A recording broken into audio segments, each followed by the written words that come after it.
The rain had arrived before dawn, sweeping across Ravenshire like a curtain of silver threads gently pulled over the land. It was the kind of rain that softened the outline of everything it touched. The distant hills, the stone terraces, the old oak trees that had stood guard for generations. And yet, despite its quiet elegance, the morning carried an unmistakable sense of tension, as though the air itself held its breath, waiting for something in the great house to shift.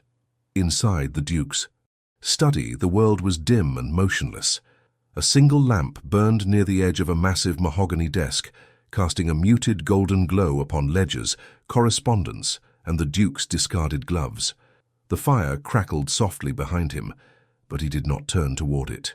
He remained at the tall window, hands clasped behind his back, posture impossibly straight, rigid enough to suggest that he had become part of the stone walls themselves. His Grace, Alistair Montgomery, the 8th Duke of Ravenshire, was a man carved out of restraint. Every gesture, every look, every breath he allowed himself had been shaped by duty, discipline, and loss, especially loss.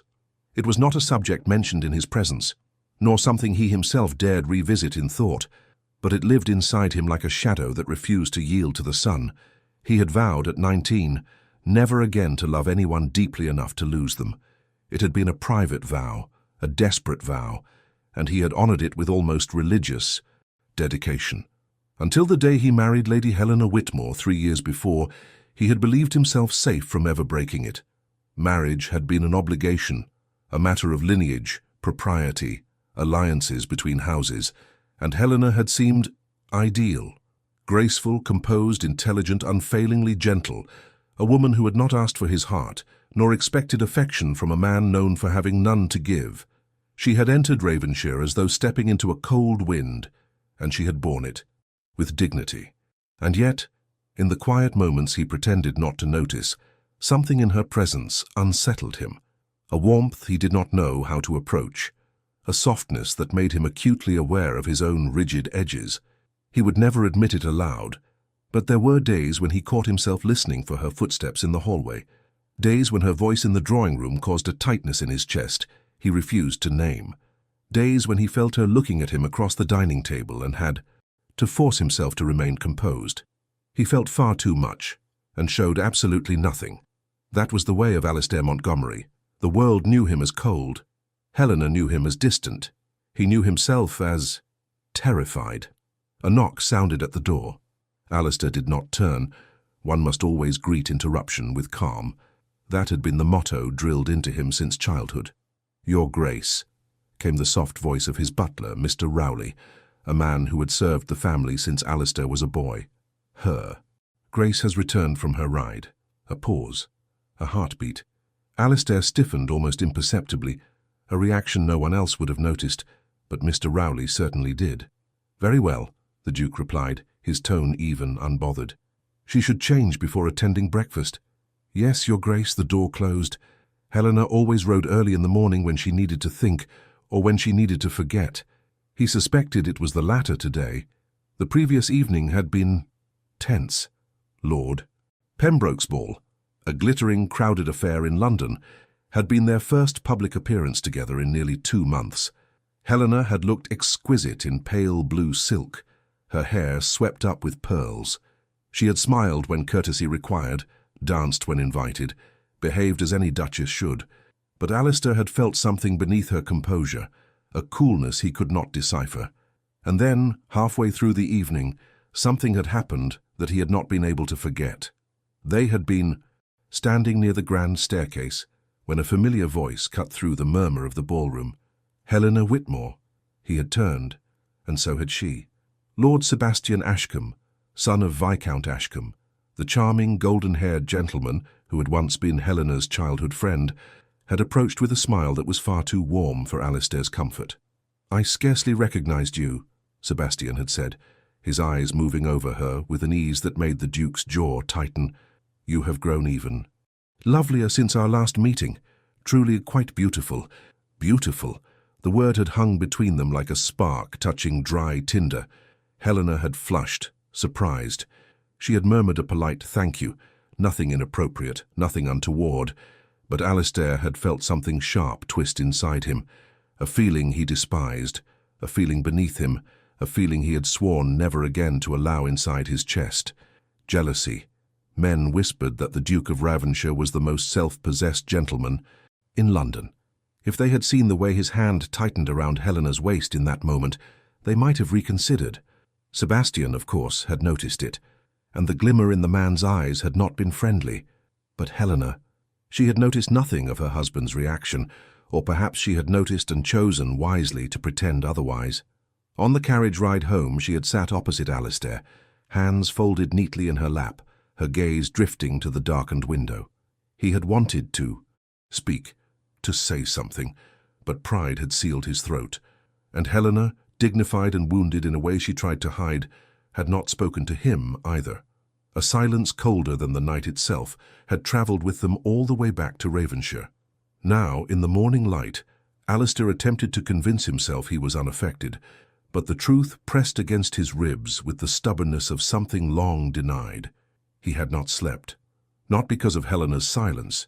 He had grown accustomed to the quiet distance between them, but because of the way she had looked at Sebastian, not with longing, not with affection, but with recognition, as though Sebastian were a piece of a former life, a life where she had once been seen, noticed, valued, and that, more than the compliment, had unsettled Alistair.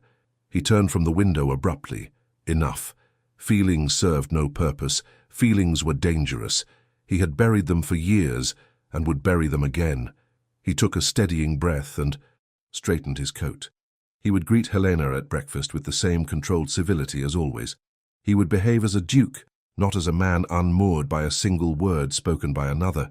He would ignore the irrational surge of heat he had felt when Sebastian dared call her beautiful. He would— A soft, hesitant knock interrupted him. He frowned. Mr. Rowley never knocked twice. "Enter," he ordered. The door opened slowly, and there she was, Helena, her riding habit still damp from the rain, tendrils of chestnut hair escaping her hat, cheeks flushed from the cold morning air.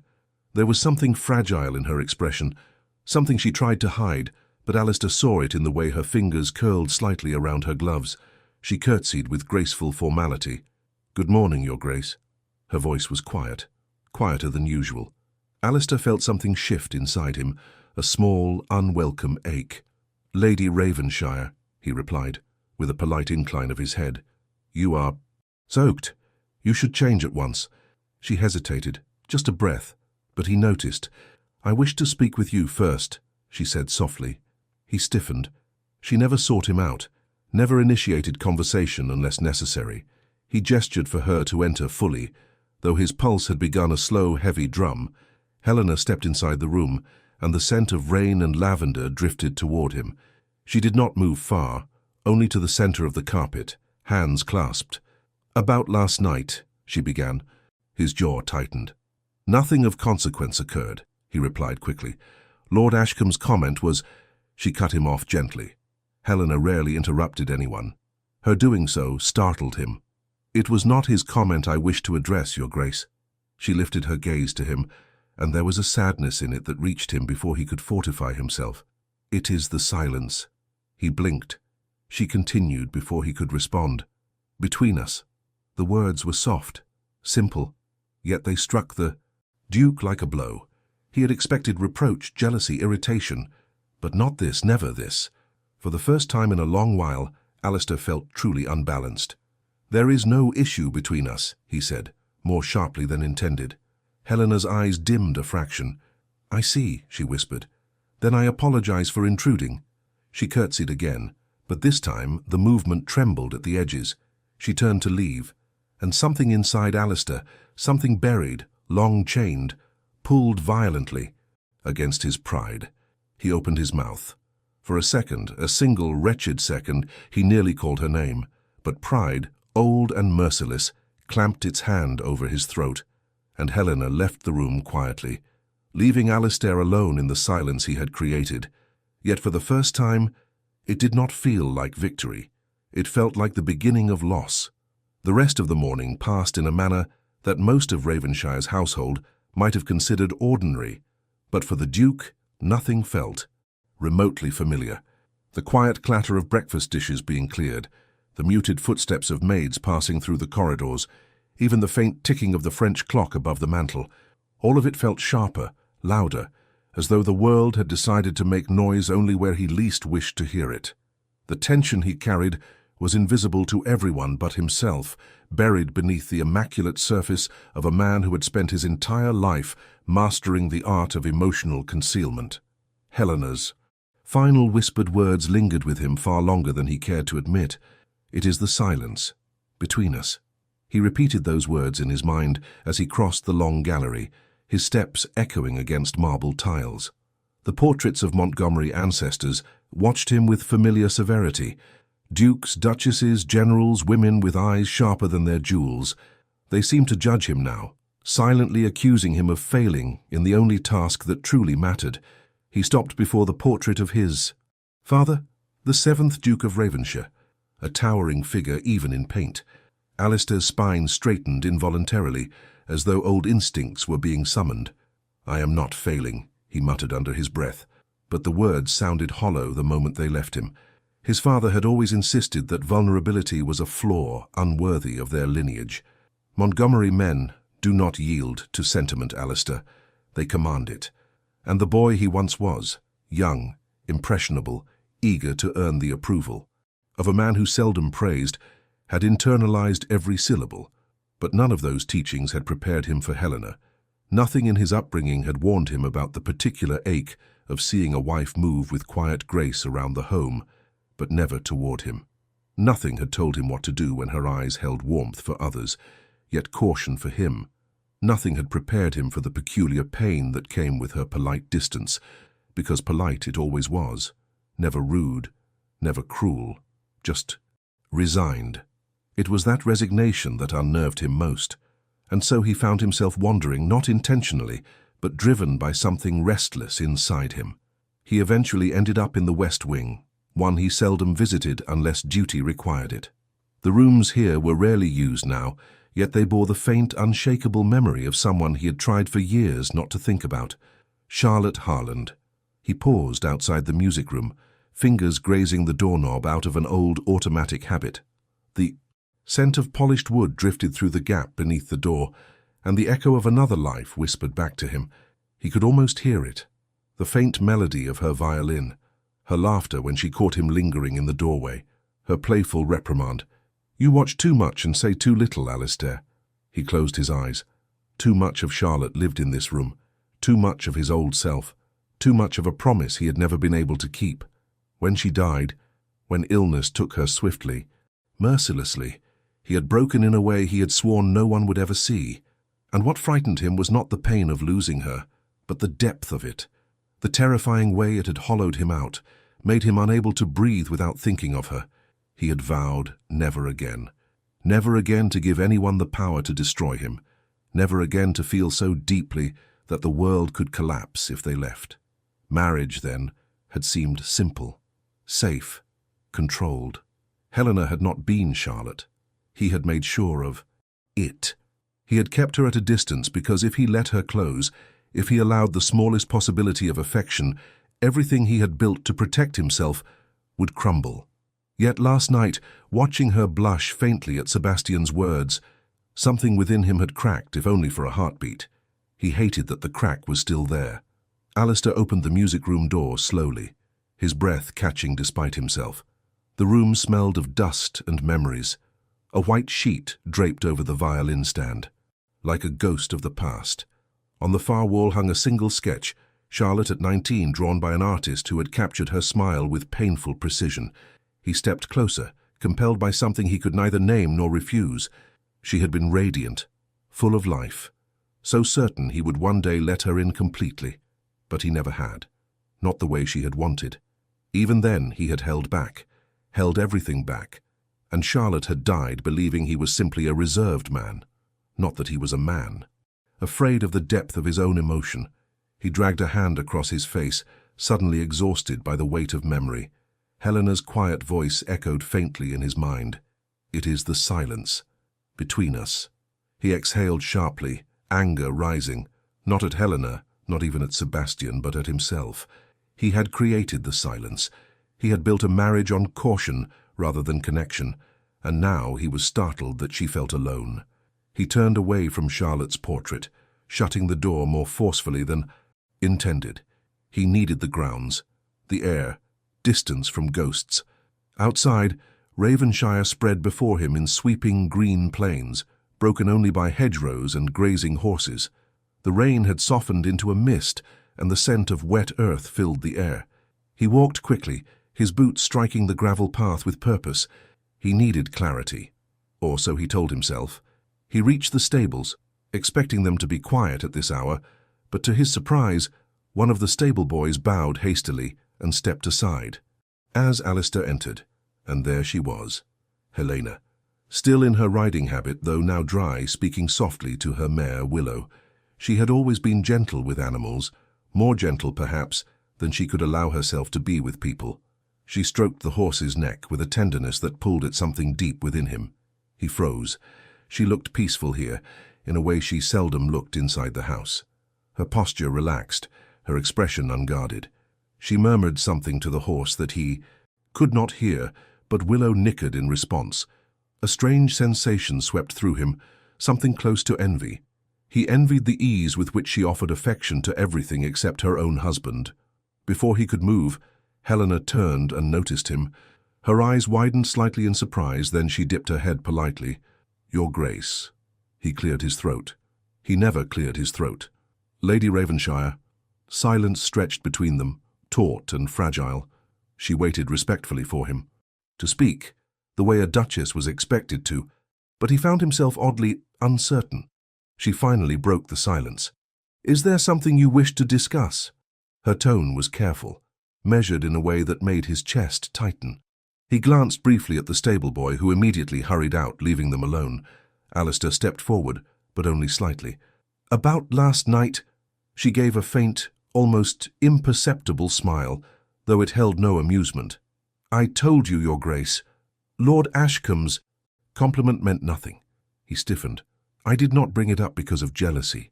Her brows lifted ever so slightly. "Did you not?" The question struck him harder than her silence had earlier. Her tone was not mocking, but sincerely curious, an inquiry that forced him to confront something he had hoped to ignore. "No," he said too quickly. Helena looked away, her hand resting lightly on Willow's mane.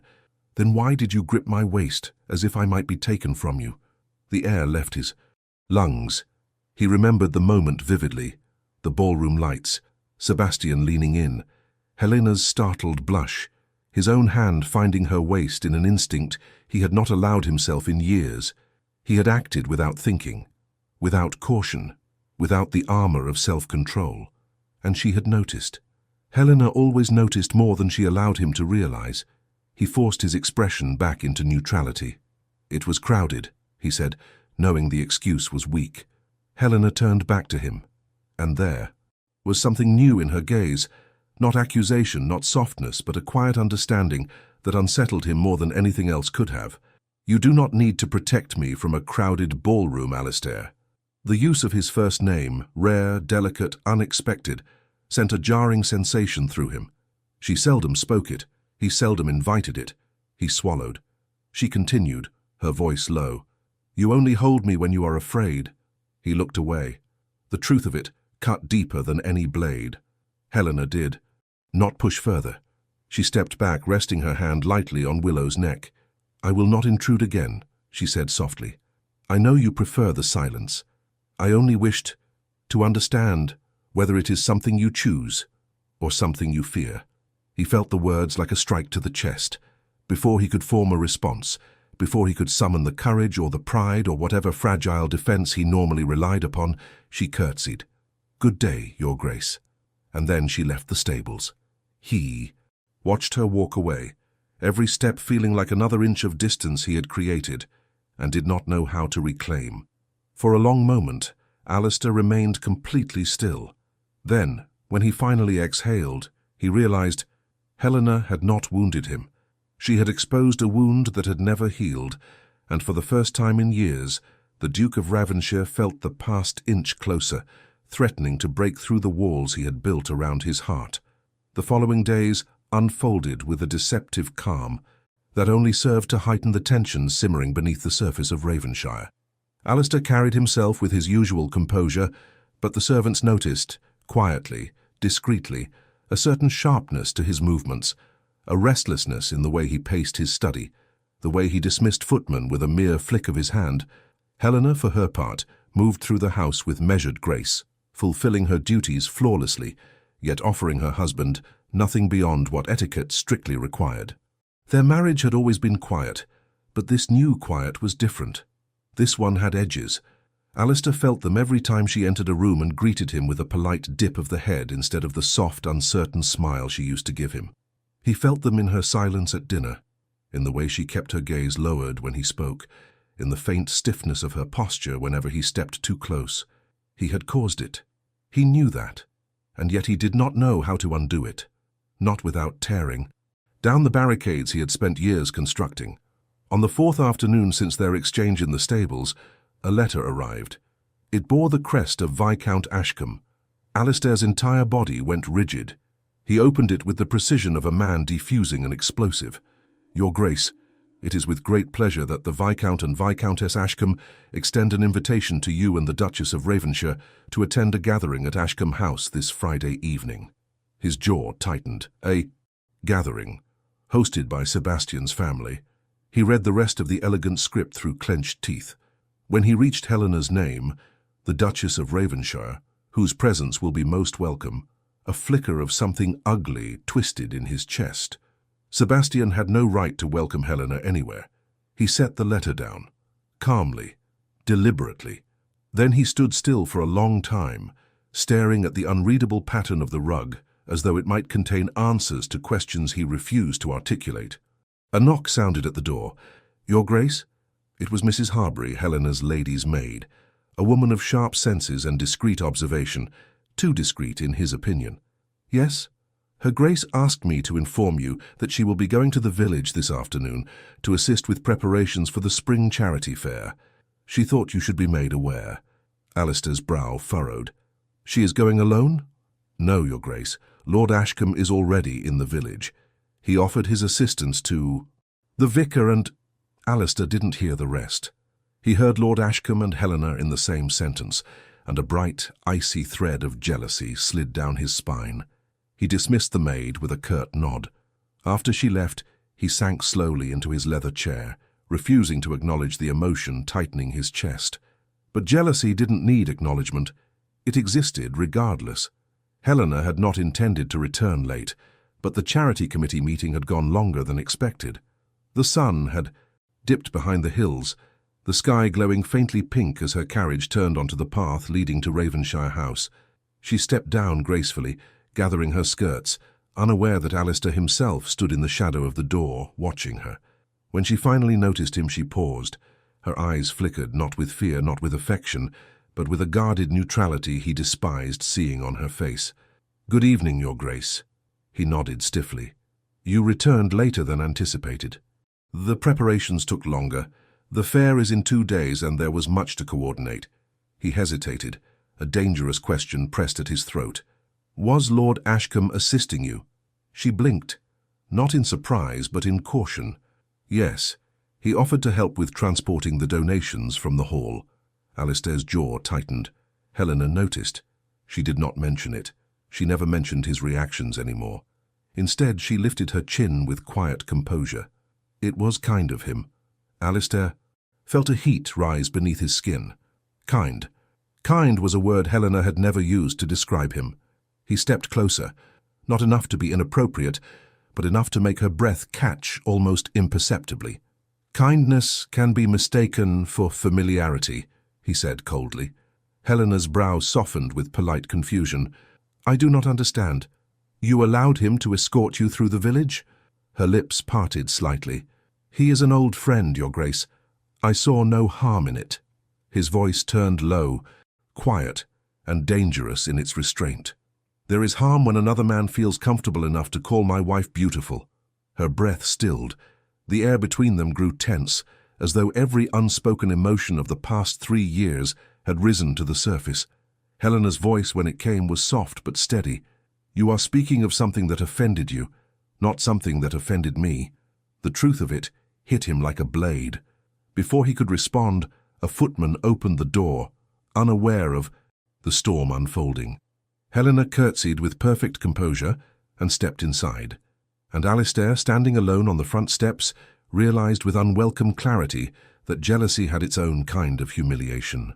The following evening, Ravenshire House hosted a small dinner for neighbouring families. It had been arranged weeks earlier, Helena's suggestion, which he had approved without much interest at the time. Now, however, the thought of hosting anyone while his marriage felt as fragile as crystal irritated him. The guests arrived gradually, carriages pulling up one by one under lanterns glowing against the night. Music drifted softly from the drawing room. The air smelled of lavender polish and warm spice from the kitchen. Helena greeted guests with flawless grace. Alistair stood beside her, offering polite nods, his hand never straying near hers, though he noticed everything, every gesture she made, every smile she offered, every glance that passed between her and those around them. And then Lord Sebastian Ashcombe walked in. Alistair felt the shift instantly. Sebastian strode into the drawing room with the quiet confidence of a man who had spent his life being admired. He bowed to Helena with warm familiarity, and she dipped her head in return, though her smile was restrained, more restrained than the one she had offered him the night of the ball. But Sebastian noticed none of that. Men like him seldom noticed subtle refusals. He only saw Helena's beauty, and Alistair saw him. See it. Jealousy settled in the Duke's stomach like burning coal. They moved to the dining hall where the long table gleamed with crystal, silver and candlelight. Helena was seated across from Alistair as propriety dictated. Sebastian sat beside her. Alistair's hands curled beneath the tablecloth. He watched as Sebastian leaned slightly toward Helena, speaking about some memory from their youth in Sussex. Helena listened politely, offering faint smiles, contributing when necessary. But Alistair saw it. He saw the softness she was trying to suppress, the familiarity she wished she did not feel. She was not encouraging Sebastian, but she had once trusted him. That alone was enough to make the Duke quietly unravel. He gripped his wineglass too tightly. The candlelight flickered across Helena's face, illuminating the delicate curve of her cheek, the softness of her gaze as she nodded to something Sebastian said. Alistair felt something dangerous rising, deep, old, terrifying. He barely heard the conversation around him, other guests discussing the spring season in London, the improvements to the road through Wiltshire, the health of Lady Pembroke's roses. All of it was a blur. His eyes were fixed solely on Helena, and on the way Sebastian's gaze lingered on her for a moment too long. Finally, Helena looked up, accidentally meeting Alistair's eyes from across the table. For a moment, the world stilled, her expression faltered, and something unspoken passed between them. Not affection, not apology, but a question Alistair refused to answer. After dinner, guests moved to the drawing room for music. A young woman played the pianoforte softly, her notes floating through the candle-lit air. Helena stood near the French doors speaking to Lady Pembroke. Alistair watched her from across the room, compelled by something he could neither articulate nor stop. Sebastian approached her again. Alistair felt it like a physical blow. Sebastian bowed slightly. "Lady Ravenshire, would you honour me with a short walk in the garden? The night air is quite pleasant." Helena hesitated. She glanced, not consciously, not intentionally, toward Alistair. The Duke straightened. Every instinct in his body awakened. Sebastian noticed her glance and followed it. When his eyes met the Duke's, something smug flickered there. A challenge. Alistair stepped forward. He did not raise his voice. He did not break decorum. He did not act the jealous husband. He acted like a Duke. "Lady Ravenshire will not be taking the night air," he said calmly. "The ground is still damp from last night's rain." Sebastian's smile tightened. Helena lowered her gaze, understanding the refusal was not truly hers to give. The tension in the room shifted, subtly but undeniably. Sebastian bowed stiffly. "Of course, Your Grace. I defer to your judgment." He left them, though not without one last glance at Helena. When he was gone, Helena finally looked up at her husband. Her eyes were not angry, nor resentful. They were sad. "You need not shield me from him," she said quietly. "I am shielding you from impropriety," he replied, "or from jealousy." The words were soft enough to be mistaken for breath, but they were heard. Alistair felt every wall he had built tighten around him, trapping him in a prison of his own making. He drew a slow, careful breath. A duke does not concern himself with jealousy. Helena studied him with heartbreaking calm. But a man might. Her voice trembled only slightly. She turned, intending to leave the room. But before she could take a single step, a truth hit him with staggering clarity. He was losing her. Not to Sebastian, not to another man, but to the silence he himself had created. His pride locked the words in his throat. Helena walked away, the candlelight catching the glimmer of emotion she tried to hide. And Alistair Montgomery, Duke of Ravenshire, stood alone in a room full of people, jealous, unmoored, and more, afraid of losing his wife than he had ever been of love. The morning after the disastrous dinner felt unusually heavy inside Ravenshire House. A storm had crept in overnight, turning the sky a muted slate, thick with unfallen rain. The atmosphere inside the house mirrored the tension between its two inhabitants, silent, suspended, waiting for the inevitable fracture. Alistair woke earlier than usual, but sleep had been no companion. Every time he had closed his eyes, the same images returned. Sebastian standing far too close to Helena. Helena's brief glance toward him at the table. Her quiet words, "A man might."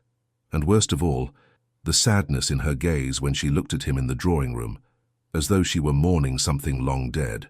He dressed with mechanical precision, choosing a darker coat than usual, something that suited the unsettled feeling clawing inside his chest. Pride told him he was in control. His heart insisted the opposite. On his way down the corridor, he heard soft voices near the morning room. One belonged to Helena. The other belonged to Mrs. Harbury, her lady's maid. He stopped, not intentionally, but because the sound of Helena's voice had become something his body reacted to before his mind did. "I do not think he wishes to speak to me," Helena said quietly. Alistair felt the words like a blow. Mrs. Harbury replied in a soothing tone, "His Grace is a complicated man, my lady. He rarely shows what he feels." Helena let out a small, humorless laugh. "He rarely feels what he shows." A pause, then softer. "And when he does feel, he only expresses it in anger." Alistair's breath caught. He had heard enough, more than enough. He turned away, retreating before they could sense him.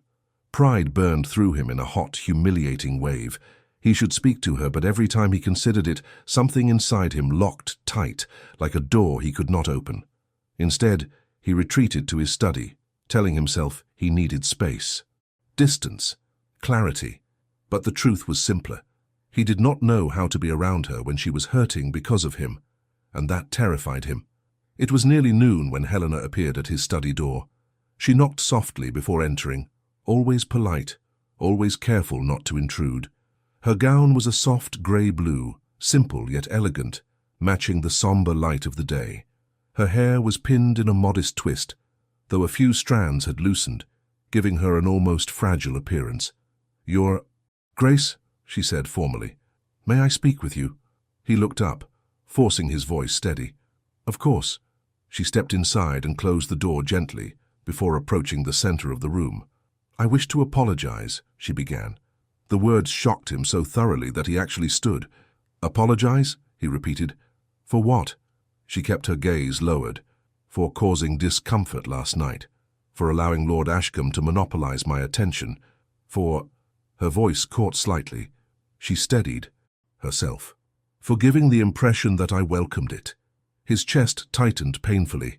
Helena was apologizing for his jealousy, for his failure, but instead of relief, something dark and defensive surged within him. Pride, fear, old habits.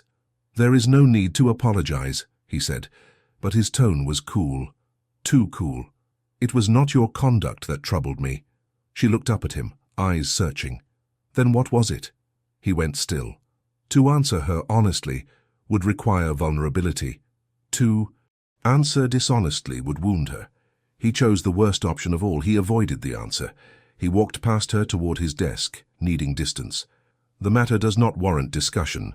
Helena remained where she was, her hands tightening around each other. "It does warrant discussion," she said softly.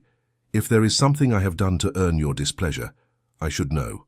Her voice trembled, but only slightly. Helena was stronger than she appeared, strong enough to endure a marriage, where affection was rationed like a scarce commodity. He closed his eyes briefly, battling the pressure inside him. "You have done nothing," he forced out. "It is simply unnecessary familiarity from Lord Ashcombe. He is a friend. He is presumptuous." Her lips parted in surprise. "Presumptuous for speaking kindly, for addressing me with warmth." Warmth. The word felt like a knife. He turned sharply toward her. A married woman should not encourage such familiarity. Her eyes widened with hurt. "Encourage it? I did nothing of the sort. Your manner suggested otherwise." She drew in a quiet breath, absorbing the blow. "I see." Her voice was barely audible. Alistair felt something inside him twist. Guilt, longing, pride, fear. But pride was faster. He added coldly, "And it is not appropriate for you to walk with him alone in the village." Helena flinched. A subtle movement, but noticeable. Devastating. "You truly believe," she whispered, "that I would betray the honor of this marriage?" Her voice cracked on the last word. Alistair's restraint faltered. His mouth opened. Perhaps to deny it, perhaps to apologize, he wasn't sure. But old wounds and old fears surged first. "I believe a woman may be unaware when her conduct invites speculation." The moment he said it, he regretted it. Helena's face went pale, not with anger but with heartbreak. A tear did not fall. A sob did not escape. Helena did not shout. Her voice was steady, quiet, and final. "I have never been unaware of anything in this marriage, Your Grace, least of all the distance you insist upon keeping." The silence that followed was suffocating. She adjusted her gloves with a trembling hand. "Forgive me for troubling you." She curtsied, and then she left the study. The door closed gently behind her. Alistair stood frozen, breath shallow, shock radiating outward through his limbs. He had broken something. Not with force, not with anger, with fear, with silence, with the exact weapon he had used against himself for years. Helena did not appear for luncheon, nor for afternoon tea, nor for dinner. She sent her regrets each time through a servant, always polite, always respectful, always distant. By the time night fell, Ravenshire House had never felt so large, so cold. Alistair walked through the corridors like a ghost haunting his own home. Pride insisted he let her be, that it was better to keep order, distance, decorum. But each closed door he passed felt like another reminder of his failure. He ended up outside Helena's sitting room, hand half raised to knock before stopping himself. He turned away. A cowardly retreat. He spent the night in the study, staring at the dying fire until dawn. Helena awoke early. She bathed, dressed quietly, and instructed Mrs. Harbury to prepare her travel trunk. The maid hesitated. "My lady, will you be away long?" Helena forced a small smile. "I do not know." Alistair was in the breakfast room when he heard the unmistakable sound of a trunk being carried down the stairs. He rose instantly. A cold, visceral dread swept through him. He left the room without a word and reached the foyer just as Helena descended the staircase, cloak draped over her arm, bonnet in hand. His heart slammed against his ribs. "You are leaving?" he demanded, the veneer of calm cracking. She stopped at the bottom step, meeting his eyes with heartbreaking serenity. "I am going to stay with my aunt in Bath for a time." He felt the floor tilt beneath him. For what purpose? For peace. The word cut deeper than any argument could have. He stepped forward instinctively. "Helena." She held up a hand, not rudely, not angrily, just finished. "I will not be where I am not wanted, nor where my presence is only cause for suspicion." He opened his mouth, but nothing came out. She continued, voice calm but full of resignation. "You need not fear impropriety. I promised to honor you as my husband, and I have. But I will not remain where my every breath is interpreted as a mistake." The last sentence broke him, truly broke him. For the first time in years, Alistair felt emotions surge with violent force, guilt, fear, longing. So intense, he nearly reached out to her, nearly. But pride, the one enemy he never conquered, whispered its familiar poison. "If you show that you need her, she will see your weakness." Helena watched the war on his face. She waited. Just a moment. A moment where she hoped, prayed, he would ask her to stay. He did not. She exhaled softly. "Goodbye, Your Grace," and she turned away. The carriage door closed. The horses began to move.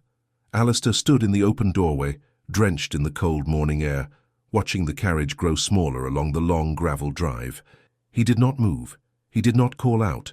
He simply watched the woman he cared for more than he dared admit disappear into the mist. The moment she vanished from view, the realization struck him with the force of a blow. He had driven her away. He had done this. He had broken them. Not Sebastian, not society, not circumstance. He had broken his marriage with his silence and his fear.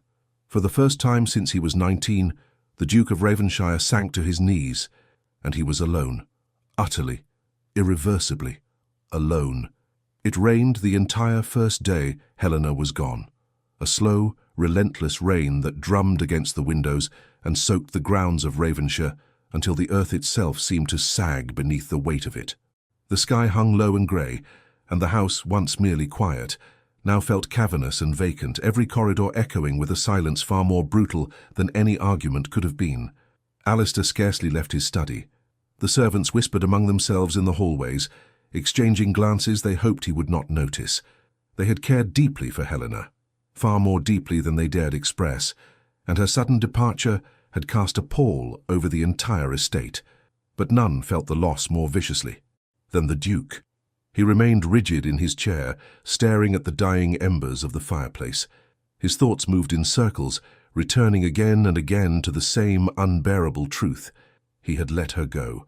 He had watched her walk away with a calm expression that had shattered the moment she disappeared down the drive. He had allowed his fear, his pride, and the ghost of a promise made long ago to dictate his actions. And now, the emptiness gnawing at his chest was something he could neither contain nor ignore. He had known loneliness. He had known grief. He had known the hollow ache of losing someone he cared for. But this was different. This was a wound he had inflicted upon himself. The rain continued well into the evening, and still he did not move. He remained in the same chair, his jaw clenched, his breath shallow, his hands curled so tightly that his knuckles were white. When Mr. Rowley entered quietly with a tray, tea untouched, dinner uneaten, the butler hesitated. "Your Grace, perhaps a warm meal would settle your stomach." Alistair did not look at him. "I am not hungry." Mr. Rowley nodded, though his eyes softened with an emotion rarely shown in front of the Duke, sympathy. Before leaving, he paused. "If I may say so, Your Grace, forgiveness is only possible while the person is still willing to listen." Alistair's breath hitched. It took all of his self-control not to reveal how deeply the words struck him. When the door closed, he finally let his head fall into his hands. He had always believed silence protected him. Now it was destroying him. The next morning brought no relief. The sun struggled to break through a fog so thick it clung to the windows like a veil. At breakfast, a place had been set for Helena as usual. Mr. Rowley had tried to maintain the household routine, but Alistair could not bear the sight of it. He dismissed the food immediately. He attempted to work, correspondence, estate matters, parliamentary reports, but the words blurred on the page. Every line he read dissolved into memories. Helena laughing softly with the gardener's children, Helena tending to the roses, Helena looking out the window at dusk, with a longing she thought he did not see. He had seen. He had simply refused to face it. By afternoon he no longer pretended to occupy himself. He found himself in the music room, Charlotte's room, the place he always went when he wished to feel nothing. But now even that sanctuary betrayed him. He stood before the covered violin stand. In his youth he had believed loss was a fixed thing, one tragedy endured, never repeated, as though the heart could only shatter once. He had been wrong. Helena's absence felt different from Charlotte's loss, not because it hurt less, but because he was the architect of it, because she had left not due to fate, not due to illness, but due to a pain he had inflicted. He sank onto the piano bench, elbows resting on his knees, hands clasped before him. He whispered, "To no one in particular. What have I done?" The answer echoed back in the empty room. Everything. The third day arrived with the first letter, a short note from Helena, no more than a few lines. Your Grace, I have arrived safely in Bath. My aunt sends her regards. I shall write again once I have settled fully. Respectfully, Helena Montgomery, respectfully. The word gutted him. He read the letter dozens of times, fingers trembling slightly each time he folded it back into its envelope. The writing was neat, composed, distant. There was no anger in it, but there was no warmth either. It was the letter of a stranger. He spent the rest of the day in a haze, pacing the long corridor of portraits. The faces of Montgomery generations stared down at him, stern, unyielding, judgmental. He imagined what they would say. A duke does not reveal his feelings, Alistair. A duke does not need affection. A duke does not bend. But for the first time in his life, he questioned every rule he had been taught. What use was pride if the cost was losing the only person who had ever looked at him without fear or ambition? What use was dignity if it built walls so tall that even his wife could not reach him? When night fell, he remained awake long after the candles had burned low, his thoughts restless and relentless. He replayed every moment of their marriage, not the formal dinners or public appearances, but the small, fleeting instances he had refused to acknowledge.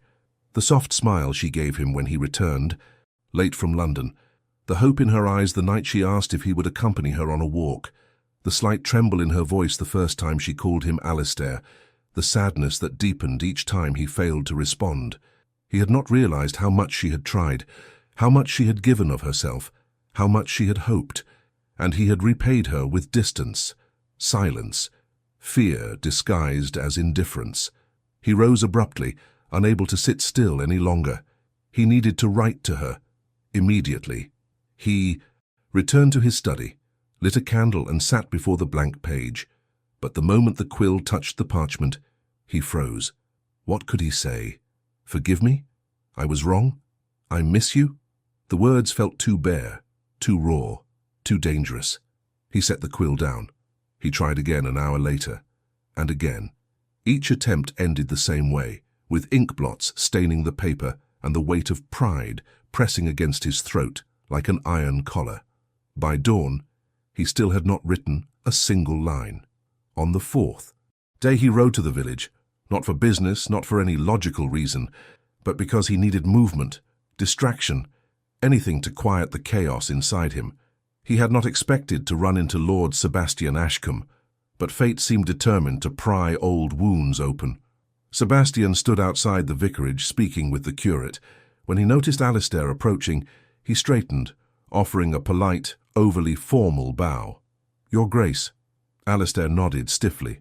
He had no interest in conversation, certainly not with the man whose presence had sparked the worst moment of his marriage.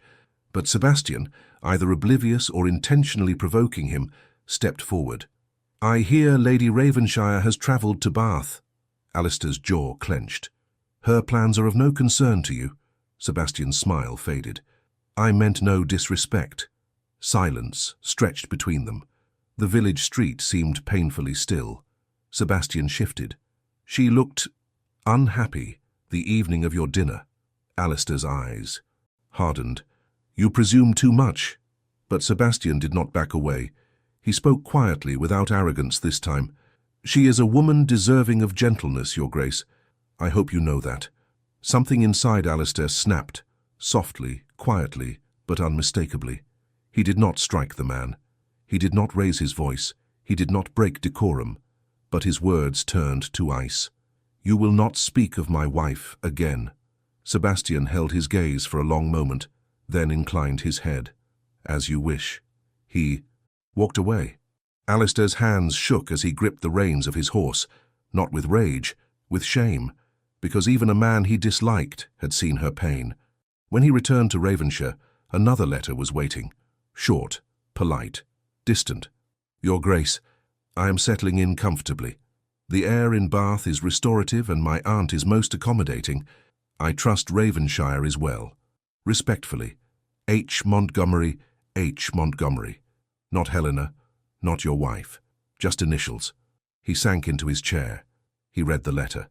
Over and over until the edges softened beneath his fingertips. At last, something broke inside him. Not a violent shattering, but a quiet collapse, like a structure crumbling under its own weight. He whispered into the empty room, "Helena, I need you." The words were foreign, terrifying, liberating. He rose slowly, went to his desk, and finally, began to write. He did not craft his sentences. He did not censor himself. He wrote what he felt, raw and unpolished. "Helena, I find myself unable to rest since you left. The silence here has become unbearable. I did not understand the depth of what I had until I drove it away. I have been a coward, hiding behind pride and old wounds that should have healed long ago. If you can find it in your heart to return, I will try, God help me, I will try, to be the man you hoped I might become. Yours, Alistair." He stared at the letter long after the ink dried. Would it be enough? He did not know, but it was the first truth he had spoken. On paper in years, he sealed it, he sent it, and then he waited. Hours passed. Days. No response came. Ravenshire grew darker with each sunrise, as though the house itself mourned her absence. On the seventh night, Alistair stood at the balcony overlooking the grounds, the evening mist brushing against him. He had not eaten properly. He had not slept for more than a few hours at a time. Every sound at the door made his stomach lurch with hope, only to crumble into disappointment. He whispered her name into the cold air, even though no one could hear it. He finally understood. He was not afraid of love.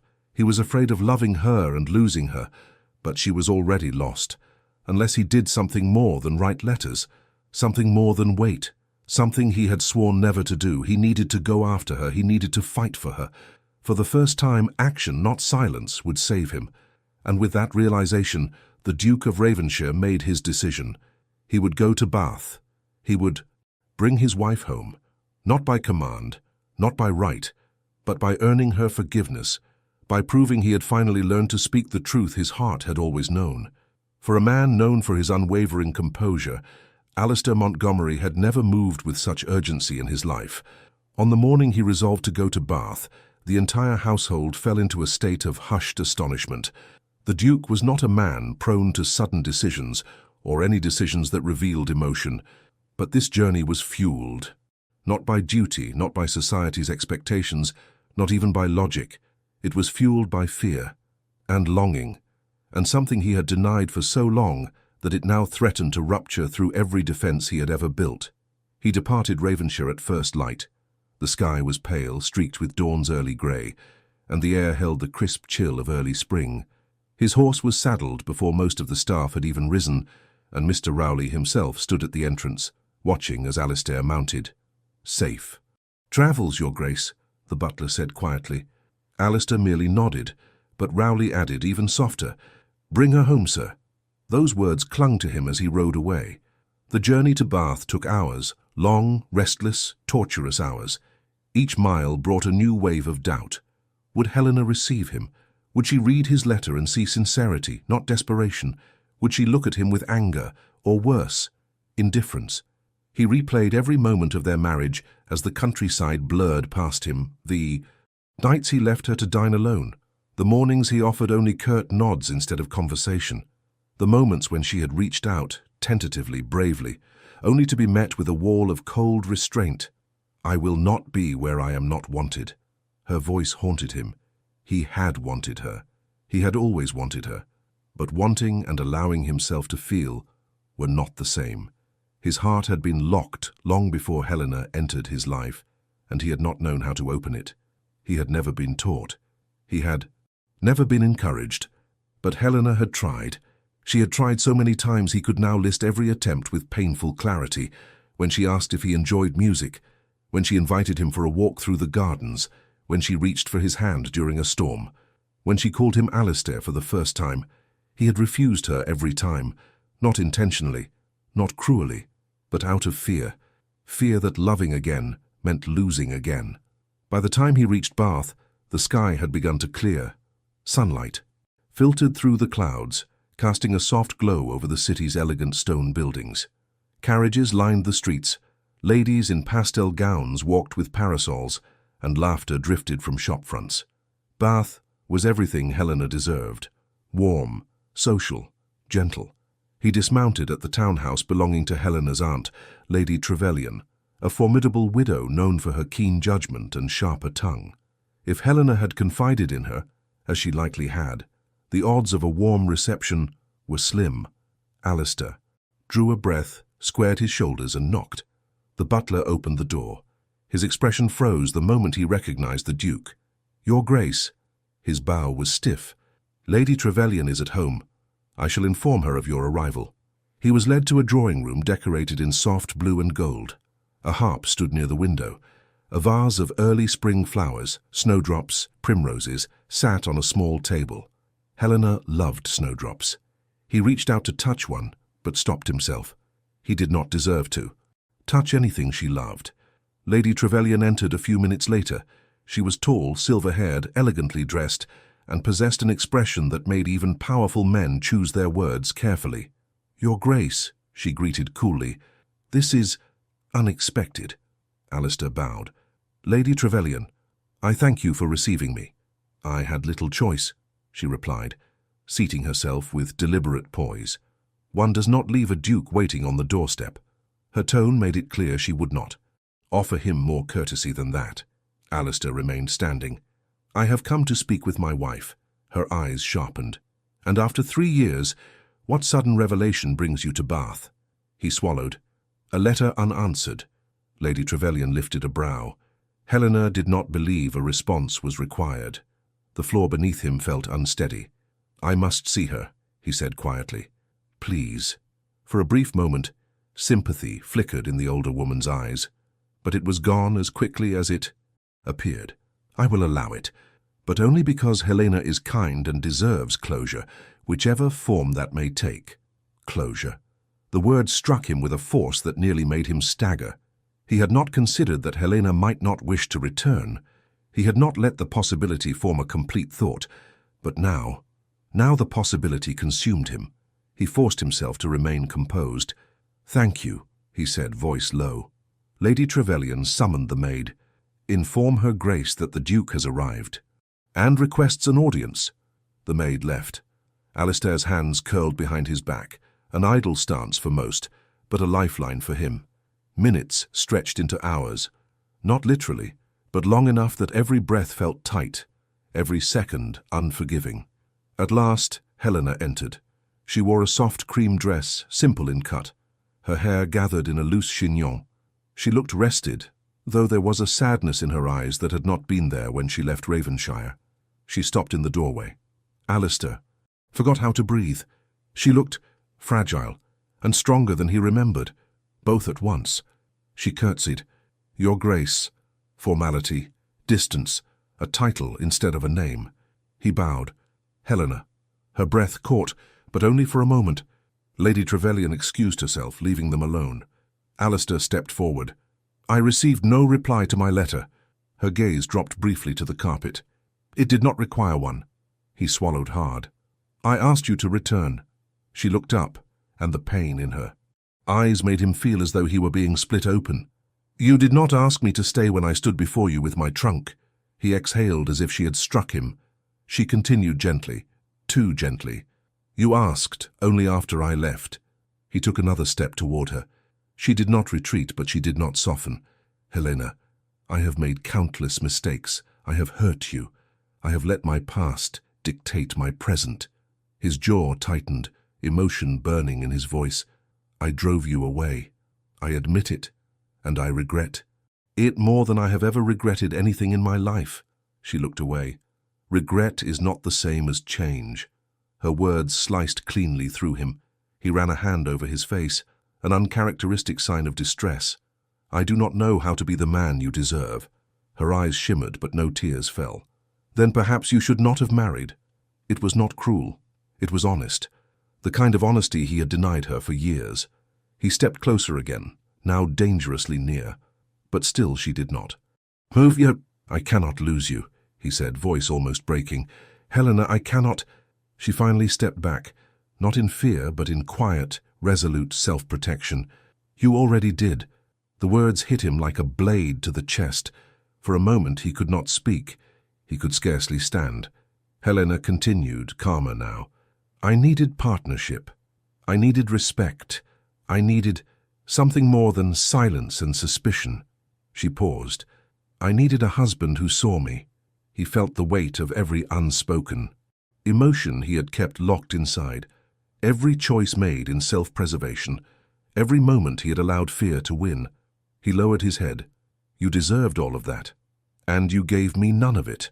He flinched at her quiet accuracy. A long silence stretched. Finally, Helena let out a slow breath. I am not prepared to return to Ravenshire. Alistair looked up sharply. Helena, I need time. He stepped forward. Time without me. She held his gaze. Time where you are not the only one deciding the terms of our marriage. He froze. She continued. If you truly wish to change, then you must prove it without expecting me to reward you immediately. Her voice trembled for the first time. I no longer trust your affection. He felt something inside him collapse. Still he nodded, slowly, painfully. Then I will earn your trust again. She blinked, startled, not by his words, but by the sincerity in them. He bowed his head, voice barely above a whisper. I will wait. As long as it takes. For a moment neither spoke. Then she stepped aside, giving him passage to leave. Their eyes met one last time. Her expression wounded, cautious, uncertain. His shattered, fearful, determined. He bowed, not as a duke, as a man begging silently for forgiveness he had not yet earned. And he left. Outside the air was cool. Alistair inhaled deeply, grounding himself. He had not regained her. He had been denied. He had been rejected, not cruelly, but firmly. But in that rejection, he had seen something he had not seen in years. Helena's strength, Helena's boundaries, Helena's refusal to be diminished. And it woke something inside him. Not fear, not despair, but resolve. For the first time, Alistair wanted to change, not to keep her, but because he could no longer bear being the man who hurt her. He mounted his horse. He looked back at the townhouse window, wondering if Helena watched. She did, hidden behind the curtain, her hand pressed lightly to the glass, her eyes glimmering with a single question. Will he change, or will he disappear again? Alistair whispered into the wind. I will prove it to you. He rode away, determination burning in every breath. But as he reached the edge of the city, a carriage turned sharply onto the road. He recognized the crest immediately. Lord Sebastian Ashcombe, heading straight for Helena. A chill swept through Alistair. The cliffhanger settled into place. He turned his horse around. Faster, harder. He would not allow Sebastian near her. Not now. Not when she was vulnerable. Not when she believed she had already lost her husband. Alistair galloped back toward Bath, and the storm inside him finally broke. Alistair had never known fear like this, not on battlefields, not at funerals, not even the day Charlotte died. This was a deeper, more intimate terror, woven not into the threat of loss itself, but in the realization that he had caused it, that the pain Helena carried had his name etched across it. And now, Sebastian Ashcombe, of all men, was on his way to her. Alistair urged his horse faster, the wind tearing past him as Bath's elegant streets blurred into streaks of grey stone and pale sunlight. His heartbeat thundered, not from the ride, but from the image of Helena opening the door and finding Sebastian standing there, offering warmth and familiarity that Alistair had denied her for years. He would not allow it, not because she belonged to him, but because Sebastian did not deserve her, and because Helena deserved a husband who finally fought for her. He reached Lady Trevelyan's townhouse as Sebastian's carriage rolled to a stop. Alistair dismounted before his horse had fully halted, barely aware of the startled gasps from passing pedestrians. Sebastian descended first. He looked immaculate, composed, irritatingly confident. Too confident. The moment their eyes met, Sebastian's brows raised ever so slightly. Your Grace, I had not expected to see you in Bath. Alistair's voice was low, controlled, dangerously controlled. You will not see Lady Ravenshire today. Sebastian blinked, his pleasant expression flickering. I beg your pardon? Alistair stepped forward, closing the distance between them. You will not see her, not now, not while she is vulnerable. Sebastian stiffened. I care for her well-being. You care for the idea of her, Alistair countered coldly. A memory from your youth. Do not mistake that for something you have any stake in now. The tension thickened. Sebastian's jaw tightened. She deserves kindness. Alistair's eyes darkened.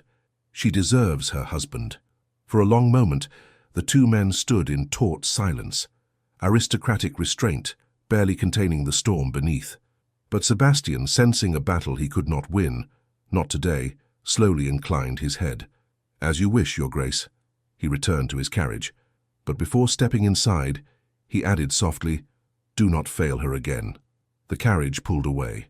Alistair stood motionless, chest rising and falling in slow, controlled breaths. The confrontation had not been for show. It had been necessary. Now came the far more difficult task, facing Helena. Lady Trevelyan received him with an expression that revealed she had seen everything from the window. "Well," she said dryly, "that was unnecessarily dramatic." Alistair bowed slightly. "I do not apologize." "You never do," she replied. "But if you wish to speak to Helena again, you will do so with, humility, not whatever that display was." He nodded once. Lady Trevelyan studied him for a long moment, reading him with unnerving accuracy. Finally, she said, "She is in the garden." He inhaled. Slowly, he stepped past her, walked through the narrow corridor and pushed open the back door. Sunlight filtered through branches overhead, scattering patterns across the gravel path. The garden was modest, smaller than Ravenshire's sprawling grounds, but beautifully kept. Snowdrops and primroses lined the paths, their delicate petals trembling in the breeze. Helena stood near the fountain, her back to him, her hands clasped before her. She wore a soft blue dress, the same color she had worn the night of the ball, and her hair was pinned loosely, as though she had dressed without much thought. For a moment he simply watched her. Every line of her posture was familiar. Every detail was dearer than he had ever allowed himself to admit. At last, he spoke. "Helena." She turned slowly. Her expression shifted. Surprise first, then caution, then something more guarded, something he feared was close to resignation. "Your Grace." He approached her, stopping a few feet away. Enough distance to respect her boundaries, enough closeness to show he had no intention of hiding. The silence stretched, long, painful, necessary. Finally Helena spoke, voice soft but steady. "You should not have confronted Sebastian." He exhaled. "I should not have allowed him to get close enough to think." "He had the right." She looked away. "He has been a friend to me." "A friend who wishes for more." She did not deny it. She simply shifted her gaze to the fountain, watching the ripples of water dance across the surface. Alistair felt something crack inside him. Quietly but irreparably, he stepped closer. "Helena," he said softly, "I am not here to speak of him." She turned back to him.